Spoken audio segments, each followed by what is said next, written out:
guys know, I come out of a formal political science background. What you may not know is that I have nothing but contempt for this entire generation of people who are in formal political science. And you hear them on the news sometimes. I just heard a podcast interviewing a guy who published a book, and he's one of these formal political scientists who now works in a think tank in Washington, D.C., where he advocates for a brighter future for America, for political reform. And like you think that would be interesting to me, right? Wow, reforming the political institutions to have a better, more democratic future in America. And you know why it's not interesting? Because there are no new ideas.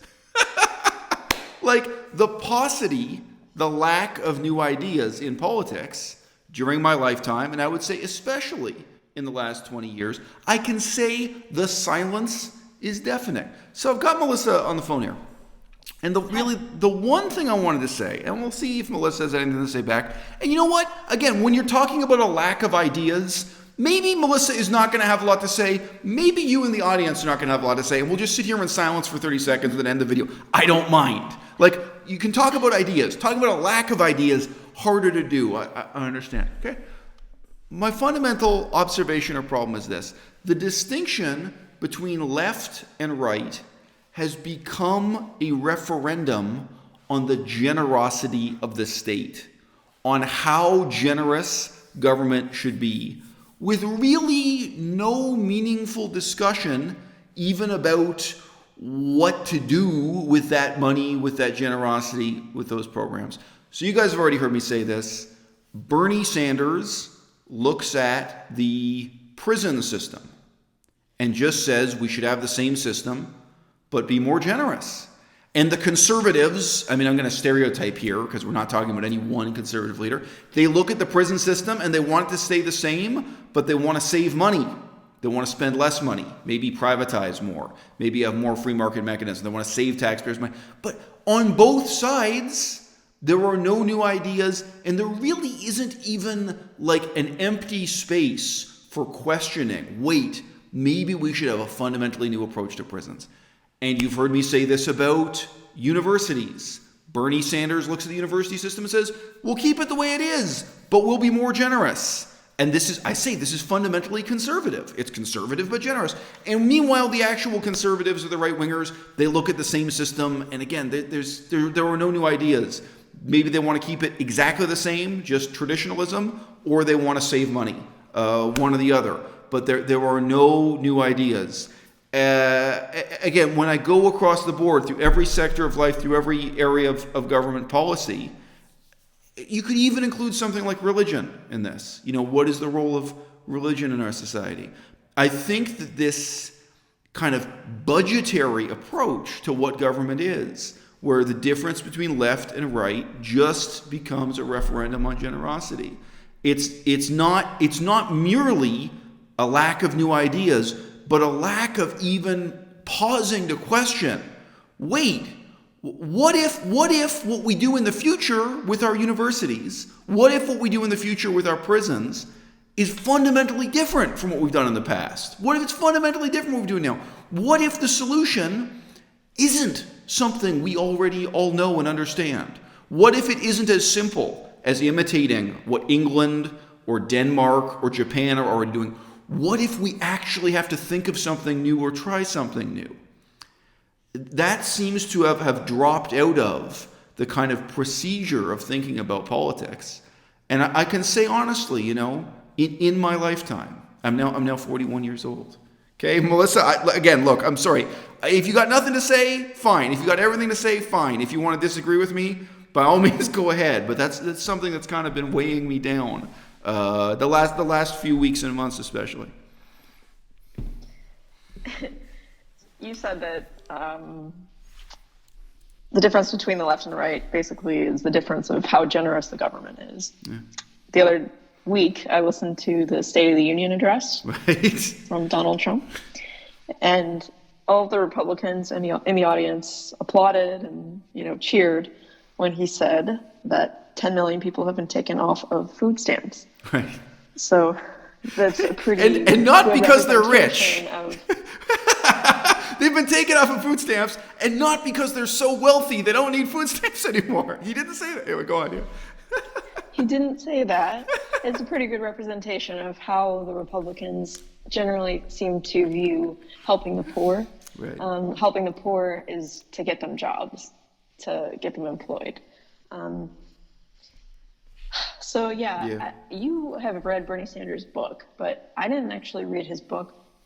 I probably agree with you that it seems that Bernie Sanders' idea is to just become more generous and to, direct more money towards all these programs. That, of course, gets people asking, where is money going to come from?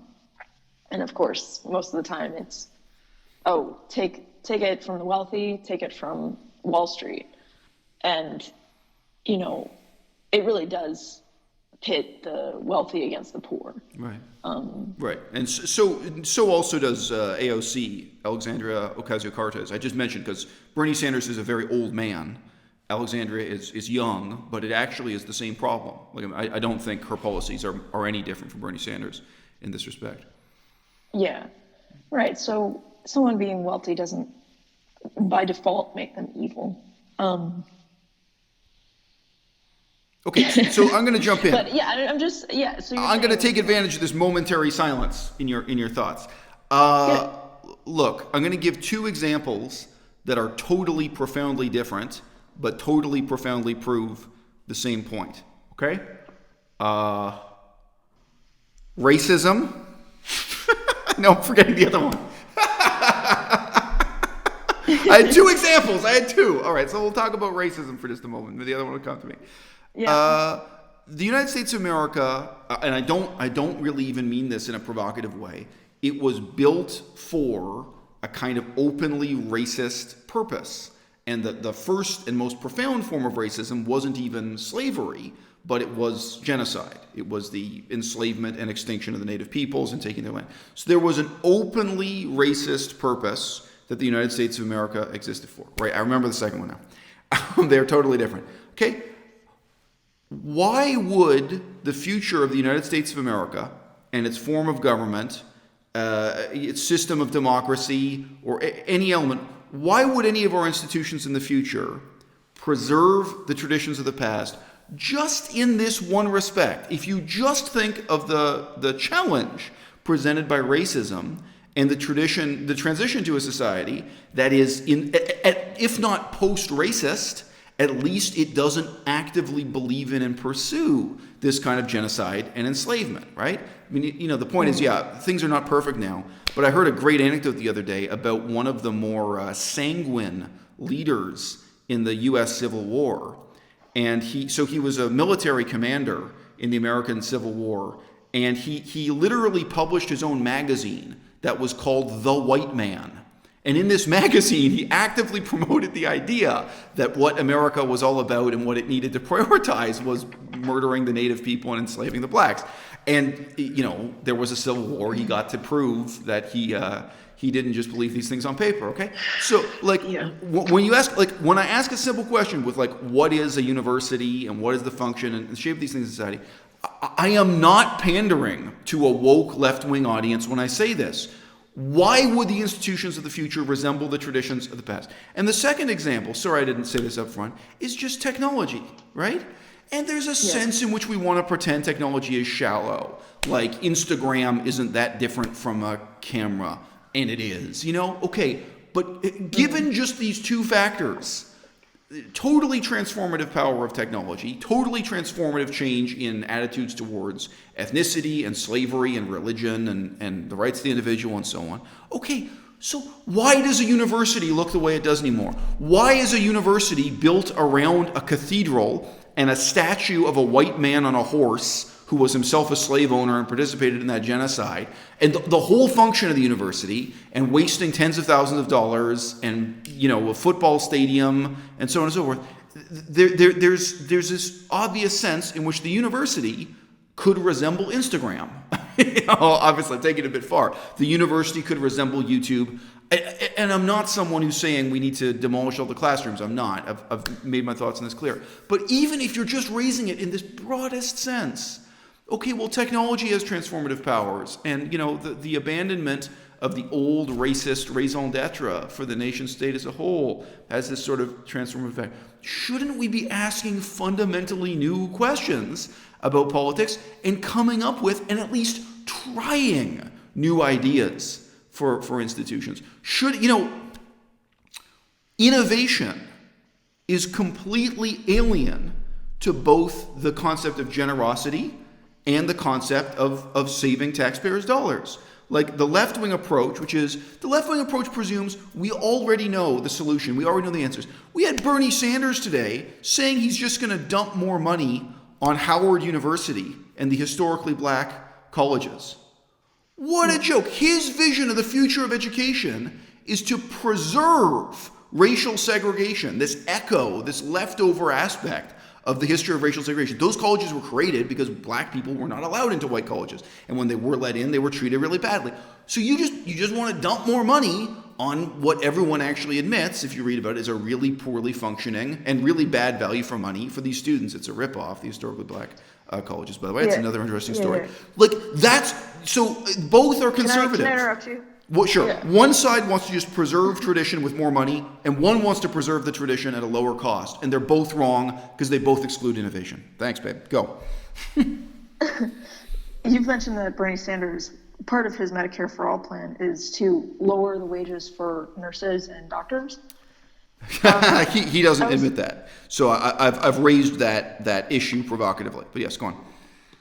Yeah, I think part of restructuring the education system is admitting that we're going to have to pay professors less money. Yes. And if you look at the university that I went to, University of Michigan, you can see the wages of all the professors. It's publicly available.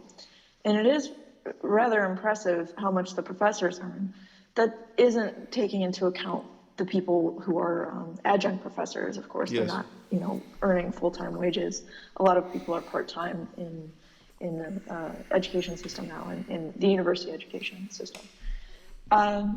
So I was just kind of thinking, of the different universities that you've been to universities around the world. You've been to universities, I think, in Cambodia, and right. You've been to universities in England. Even you have experienced this in China. You will remember most of the university professors also owned restaurants or other small businesses because they don't make them. Right. Yeah, you already guessed the point sorry. that I was getting to. Right. Yeah.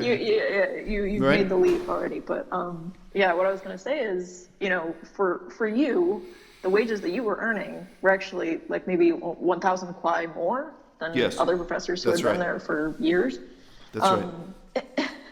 I was one of the most highly paid professors, if not the most highly paid at that university. I was one of them. Yeah. Right, but that was, there were many factors for us leaving China, but that was one of the factors, is that for you it wasn't enough to justify the cost of, traveling internationally to see your daughter twice a year. Right. Like it just wasn't enough compared to like a Western standard of money. Yep. It's a good standard of living in China. What you were earning was good, but many of the professors had side gigs.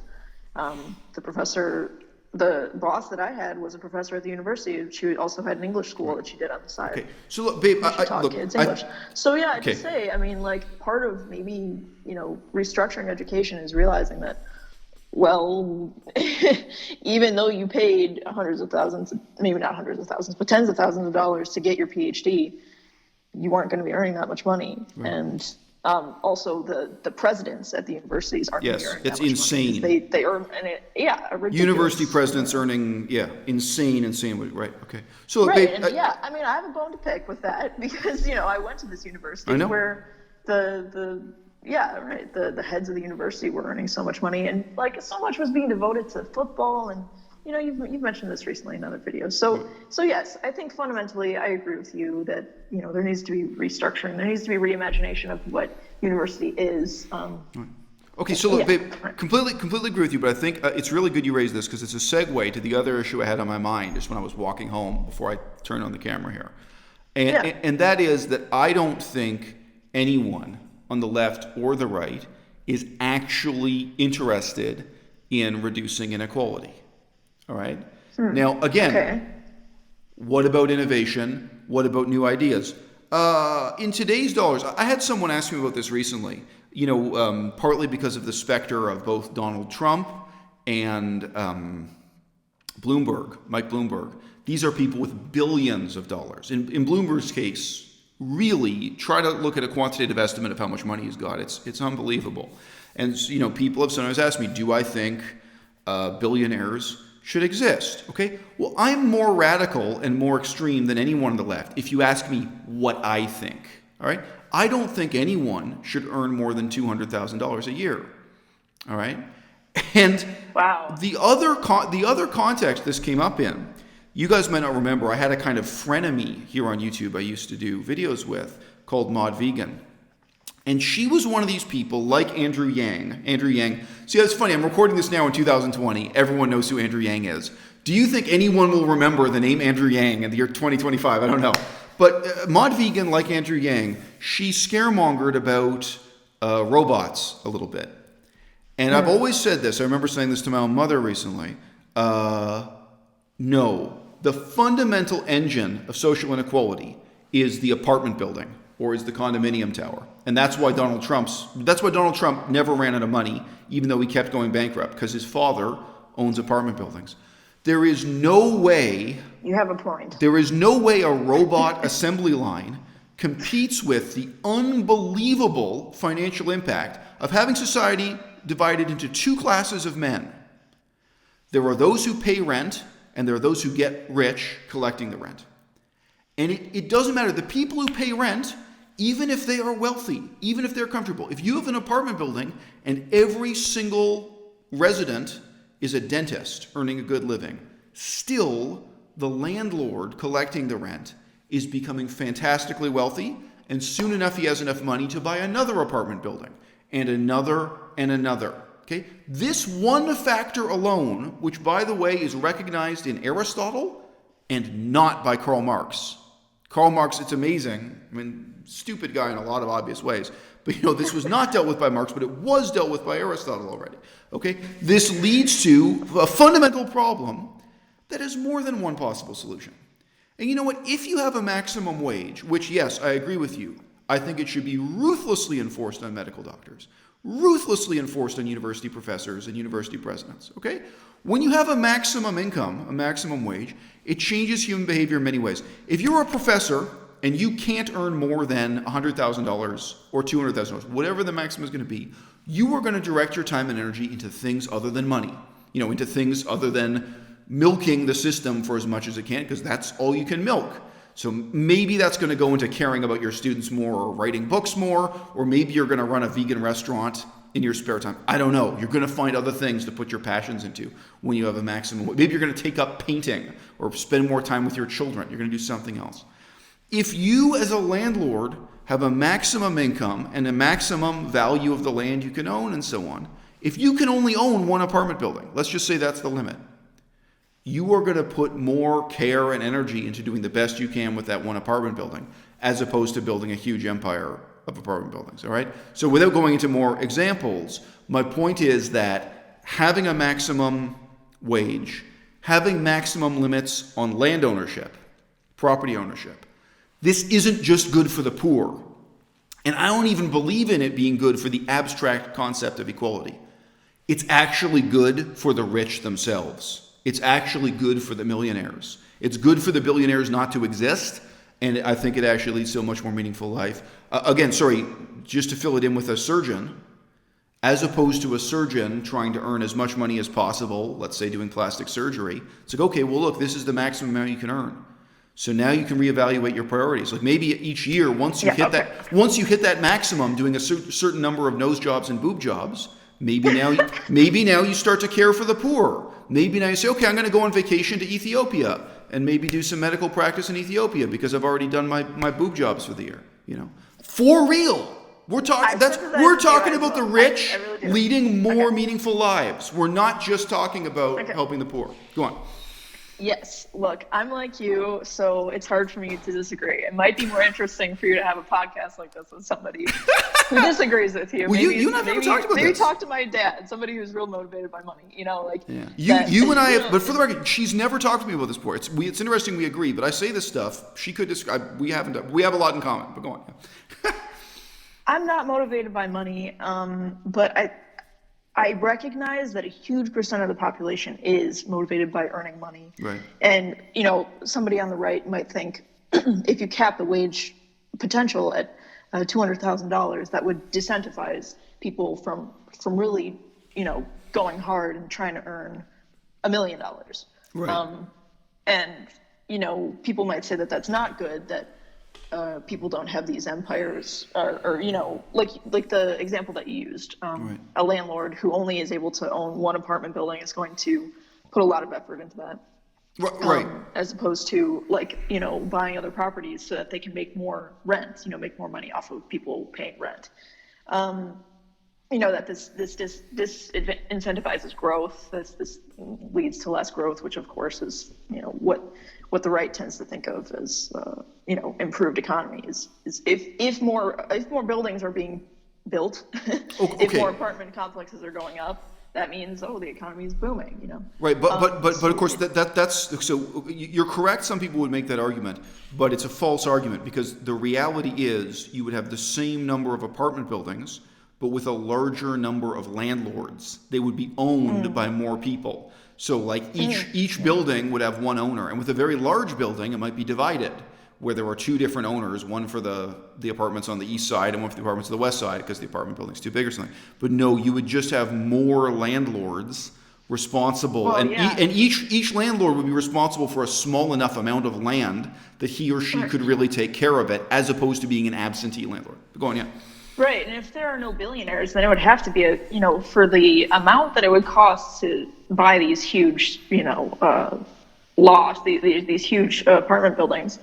You would have to have many people. If the limit is $200,000, like you would need to have people. Like if there are no billionaires to invest in a big property like this, right. you'd need more investors. Then you might be able to get away with. If you're Donald Trump. But babe, again, sorry. So, people who raise this objection, it's always naive because billionaires don't gamble with their own money. All they do is co-sign a bank loan. So a billionaire, so let's say I wanted to open a Starbucks. No, you're right. Real example, real quick. If I were going to open a Starbucks, which I'm completely qualified to do, by the way, I go to a friend of mine who's a billionaire and ask him to invest the money. So I can open let's say it's a unique coffee. It's called a Vegan Bucks. Let's just take the other corporation out of it. I want to open a coffee shop, and I have a friend who's a billionaire. All he is going to do is go to the bank and sign a guarantee. In theory, Right. he might put down $10,000 or something to indicate his seriousness in backing me. But most of the time, and then the bank provides me with the money, and I pay the money to the bank. So that's really what goes on. Amazingly, even with property investment, even when it's buying a house or what have you, the people who have billions of dollars, they don't really dip into their non-liquid assets. They just act as guarantors for banks and other sources of investment. And within our lifetimes, the banks have been desperate for that type of investment to put into. So in some other parallel universe, some other period of history, that might not be true. But in this era of history, no, it's all really the money does basically flow from the banks. Yeah. Yeah, right. So I have a couple different things I wanted to say just on the topic of landlords having this infinite source of income because of rent. Yes. I actually just was thinking about it. Universities also play into the system because if there's housing like I lived in student housing my first year at university, the amount that gets paid for your housing is also, kind of incredible, kind of astronomical. The second year I decided to live in an apartment because it costs less money to share a 2-bedroom apartment off campus than to live on campus. And, it's not like these places are real nice. I was kind of living in a crummy dorm room. And so I just say universities also are kind of part of that they have this unlimited source of income every year because of the students that live on campus. They try to sell it as this experience, you get to live on campus, you get to be, close to the libraries, close to your classes. And it's kind of BS too. Like there was like on campus housing, but it was like on a different. Yeah. You had to take a bus to get downtown to get to your classes every day. Like there was a different campus that housed, thousands of students. So yeah, it's you sell it as this experience that you're getting the college experience, you're living in a dorm, and Right. yeah. So Well, and so look, yeah. I don't want to get too much into the unique politics of Eisel Mazard, because the more unique they are, the more relevant they are to my audience. But Melissa has heard me say this many times, that one of the ways in which governments become corrupt is just the assumption that it's their job to boost up property values higher and higher. And this includes having a university in the center of the city surrounded by glass towers. If you want to provide education to people on a cost-effective basis, Canada is full of ghost towns. We had one while I was there. It had just become a ghost town because the only company had shut down.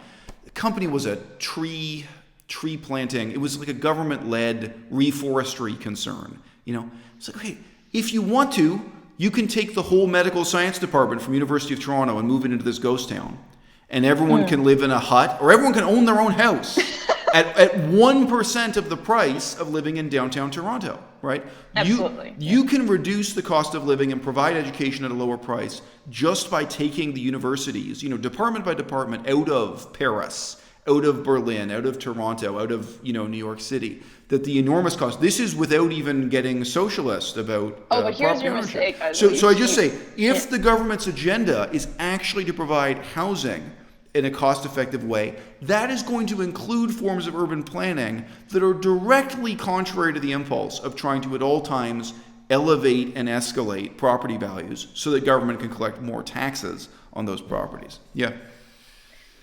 Yeah, I was just gonna make a jab about it, because here's your mistake, that you think it's about providing cheap housing, or you think that it's really about education. Right. You think that university is really about education, when it's not. It's about having this college experience where what you see in those crappy Hollywood movies,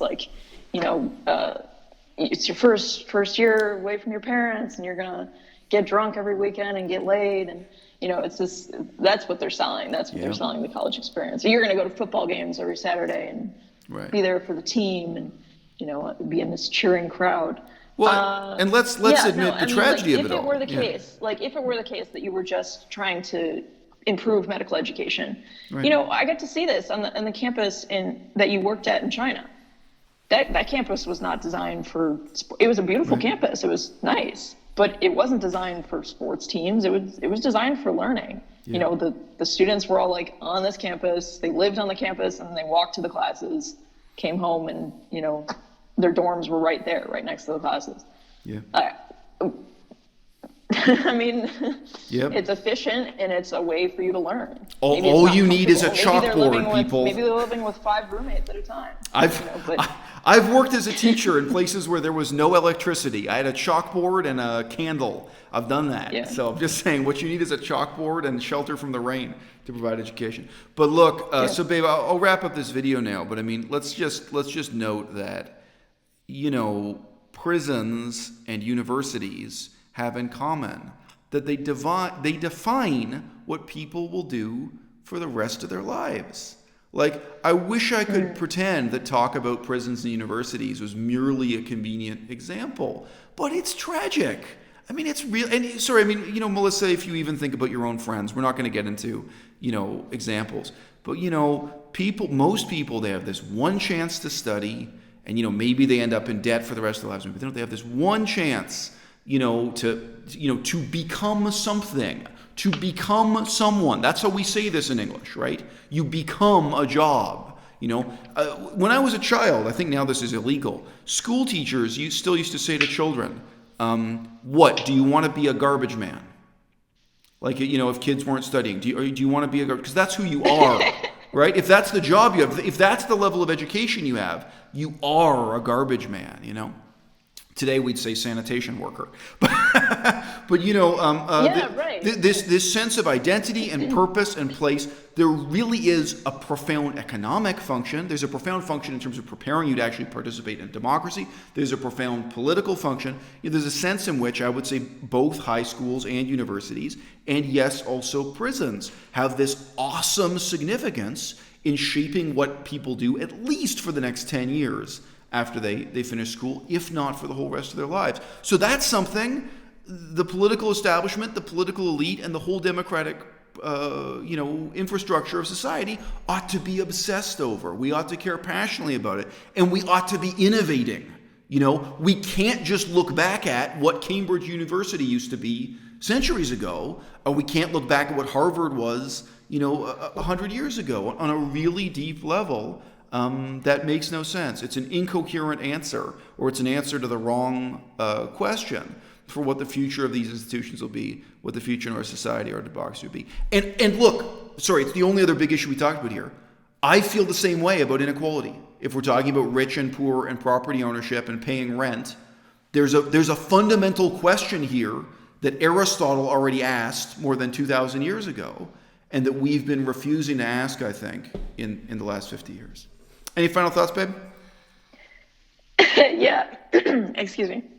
Yeah, I'm sorry if I ranted too much about university. No. But the one thing that I wanted to talk about was just the role that getting rich has in America. And, I don't think that it is just unique to America, but in America, I just noticed as I was watching the Super Bowl, there was this quite touching commercial where someone who was a pro football player was in the commercial, and he was riding past the old field that he used to play on when he was a kid.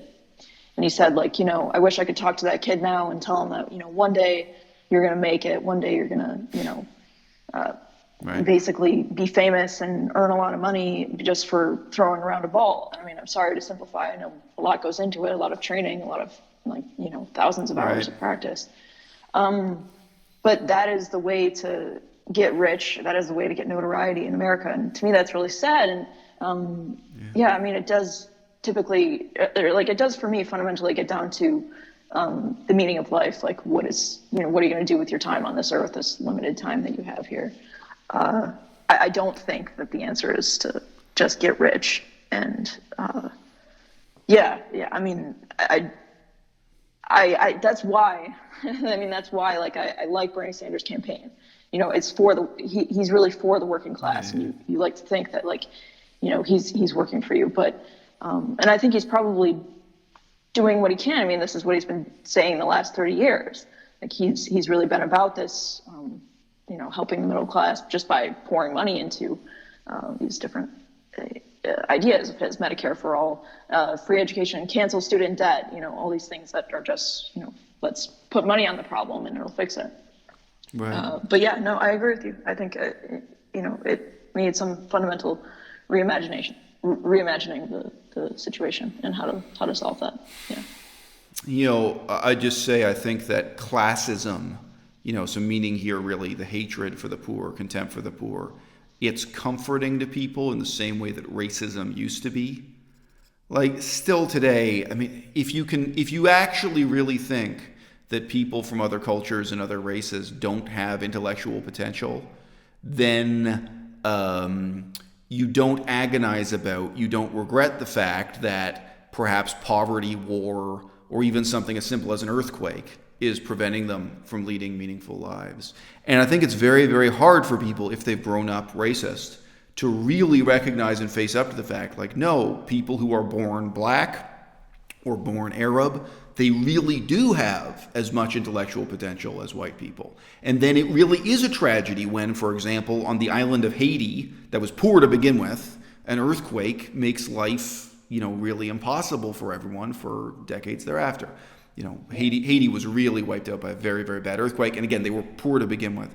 So, but these people, they really do have the same intellectual potential if only they could go to a university and also have, protection from mosquitoes and decent places to live. Yeah. So I just say it's a deeper tragedy. The one sense in which I'm a little bit bizarre is I have almost a reverse classism, because I've got to tell you, I think poor people have more intellectual potential than the rich. Yeah. I think there's a real problem that people like Kim Kardashian grow up stupid because they're rich. I think there's a deadening of the instincts and a deadening of curiosity, and there's a great loss of intellectual potential because of what growing up wealthy means today. And now that probably wasn't true when Aristotle lived, just because rich people, they probably still had very hard lives. They were still fundamentally working on a farm and serving in the army. Oh yeah, and the realities of illness and But death. to me, the Kim Kardashian factor is real and it runs deep, and that makes this tragedy, this question of providing the poor with the means to lead a meaningful life and to develop themselves intellectually and to participate in democracy in a meaningful way, that makes it all the more important. Okay, babe, we're past our 30 minutes, so I'm going to stop there. Okay, great.